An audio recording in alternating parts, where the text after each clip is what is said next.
Brother Senior Grand Warden, it has been the custom among the fraternity of free and accepted Masons from time immemorial to assemble for the purpose of laying the foundation stones of public buildings. When requested to do so by those having authority, the Grand Lodge of the Philippines having been invited by the Master of Kapatiran Lodge number 228 of Cabanatuan City, Nueva Ecija, to lay the cornerstone of their temple, to be dedicated to masonry, virtue, and universal benevolence. It has, by my order, has been convened, and it is my will and pleasure that they do now assist me in the performance of that significant duty.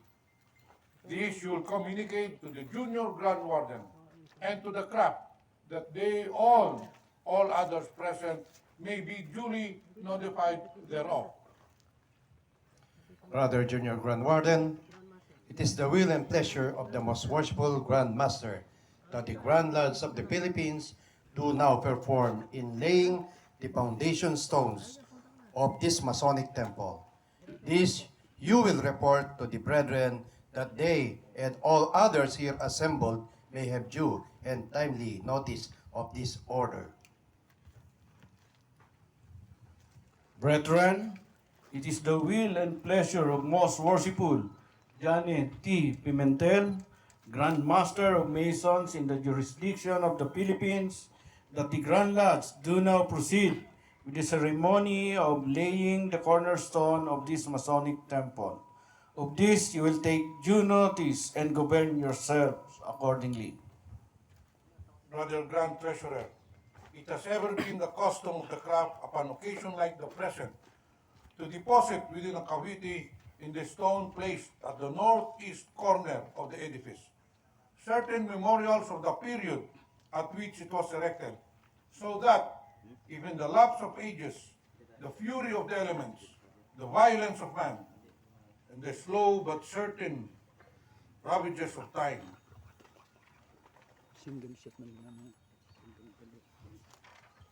should lay bare its foundation, an enduring record may be found by succeeding generations to bear testimony to the untiring, unending industry of free and accepted Masons. Has such a deposit now been prepared? It has, most worshipful Grand Master, and the various articles of which it is composed are safely enclosed within the casket now before you. Brother Grand Secretary, you'll read the record of the contents of the casket. The list of documents contained in the capsule and the cornerstone laying of the Masonic Temple of Kapatiran Masonic Lodge number 228. Number 1, the Charter of Kapatiran Masonic Lodge number 228. The bylaws of the lodge. The deed of donation of the lot donated by the family of Mayor Julius Cesar V. Vergara. The 43rd installation of officers of for Masonic year 2022-2023, of a copy of which is the program and invitation. A photocopy of the transfer certificate of title number T-79593. A subdivision plan of the land, a vicinity map, the site development plan, the ground floor plan and second floor plans, the ceremony of laying foundation stones of the worshipful Brother Cesar E. Vergara Memorial Building Program, the Lodge Calendar for 2022, the copies of the National Daily Broadsheet of the Philippine Star, Daily Inquirer, and the Manila Bulletin, a face mask, a company ID with COVID protocols to remind future generations that this was started during the pandemic times, and a pin of Most Worshipful Johnny T. Pimentel. Brother Grand Treasurer, you will now deposit the casket in the cavity beneath the cornerstone, and may the great architect of the universe, in his wisdom, grant that ages upon ages shall pass away ere it again be seen of men.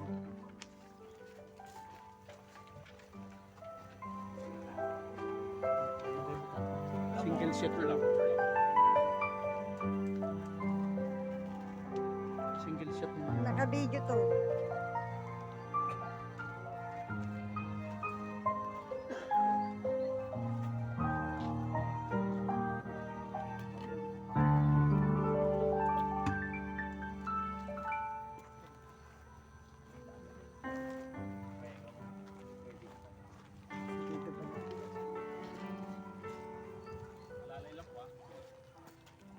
Brother Principal Architect, you will now distribute the working tools among the grand officers.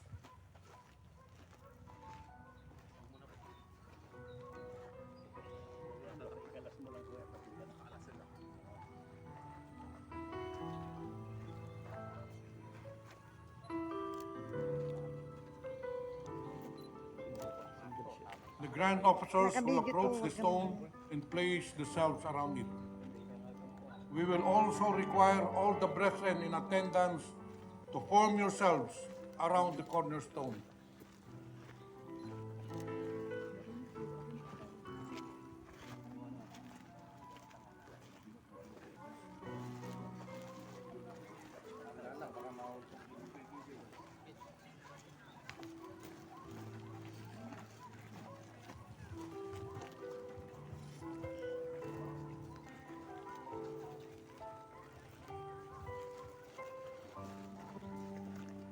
Craftsmen, you look.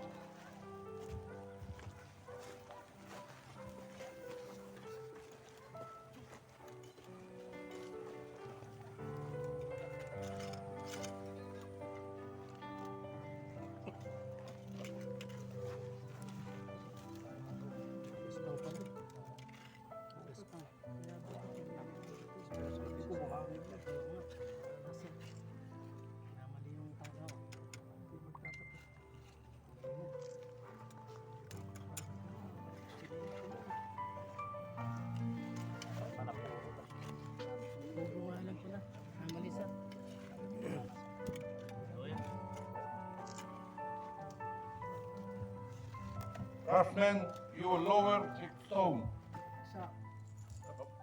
Grand honors, brethren, as it was in the beginning, is now and ever shall be, world without end. Amen. Grand honors, brethren, as it was in the beginning, is now and ever shall be, world without end. Amen.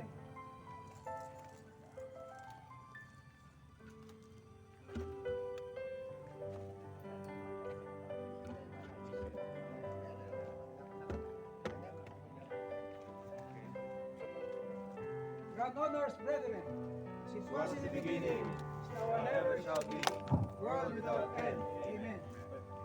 Brother Deputy Grand Master, what is the jewel of your office? The square, most worshipful.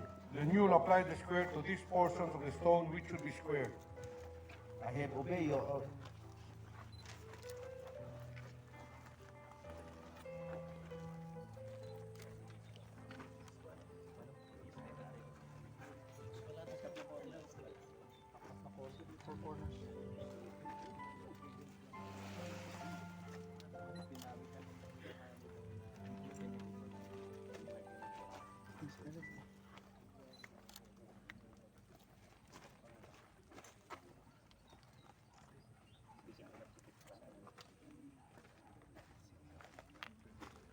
I have obeyed your order, most merciful Grand Master, and found that in that respect the craftsmen have done their duty.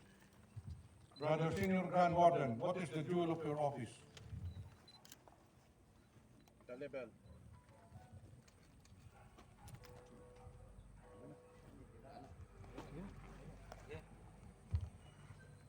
The level, most worshipful. You will then apply the level to the stone and see if it has been laid in a manner creditable to our ancient craft.